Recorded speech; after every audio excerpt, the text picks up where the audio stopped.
Good afternoon, everybody. It is Melissa Johnson speaking, and I am the Principal Psychologist and the Director at Thriving Mind Psychology Clinic, located here on the Sunshine Coast. And welcome to vlog number 12 of the 90-day vlog challenge.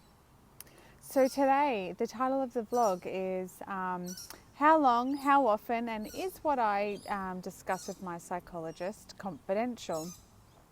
So sort of following on from what I was talking about yesterday, around what to expect in your first session, I thought I might talk to you a little bit about how long the sessions go for, how many sessions that you should expect or might expect to need, and also talk about confidentiality. So let's get started. So firstly, sessions generally last for about 50 minutes, give and take, and that might vary from psychologist to psychologist, but that's a bit of a general rule, about 50 minutes. And the frequency of sessions obviously also varies with client depending on what they're coming for and how often they can present for appointments and things like that. But again, on average, most clients would present for appointments between once a week to once a fortnight.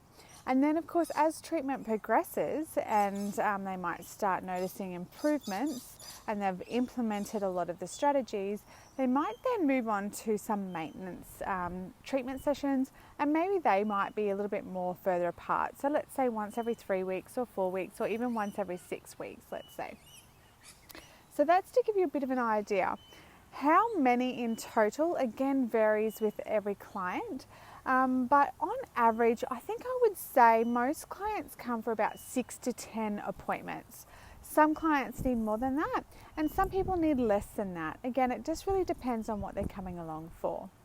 All of that sort of information is something that you can discuss with your psychologist, of course, and they can talk to you about their ideas and their thoughts around how long and how often would be beneficial for you to attend treatment. Okay, so on to is what I talk to my psychologist about confidential. I'm just going to check the volume. Okay, perfect.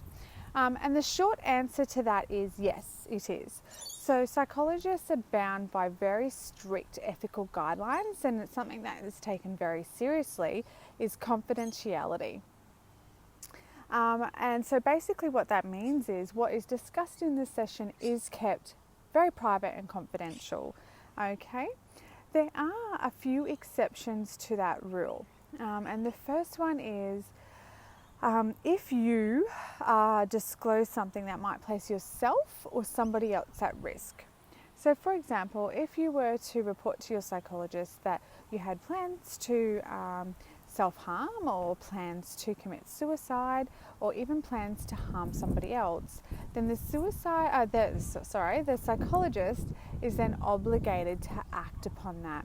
And that might look a little bit differently depending on the circumstances, but often the psychologist will work with the individual and will work to really try and implement a treatment plan and a safety plan and try and work with you to come up with ways to basically keep you safe. And that might mean getting other people involved.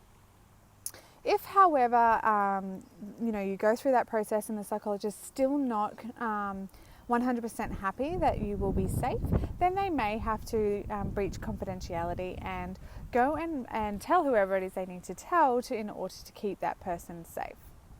The same thing would apply if you were to disclose to your psychologist that you had plans to commit a crime or a very serious crime, or you were a part of a serious crime. Then in those cases, the psychologist may also have to breach the confidentiality and go and report that to whoever they feel that they need to report that to, whether that's the police or whoever it might be. So that's the example of if you were to report something where you might place yourself or somebody else at risk. The other scenario is if the psychologist receives a subpoena.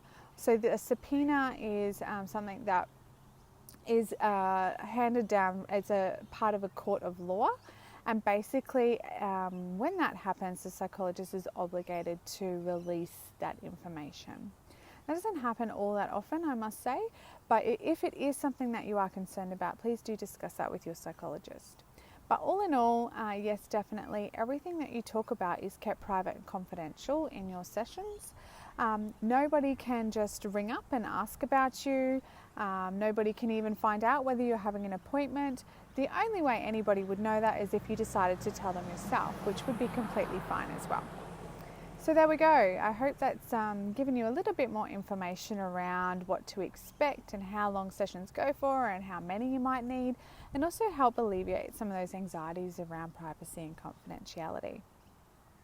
Over the next 2 days, I am going to be presenting a 2-part series on how to actually access a psychologist.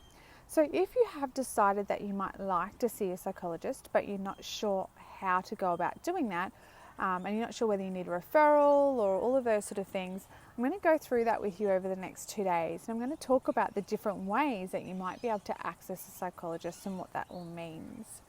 But until then, I hope you've all enjoyed. If you found this helpful, please do like, and of course, but please feel free to share it if you know someone who might benefit or might be interested. I shall see you tomorrow, but as always, don't forget there's never been a better day than today to take the steps to have your thriving mind and your thriving life. Bye for now.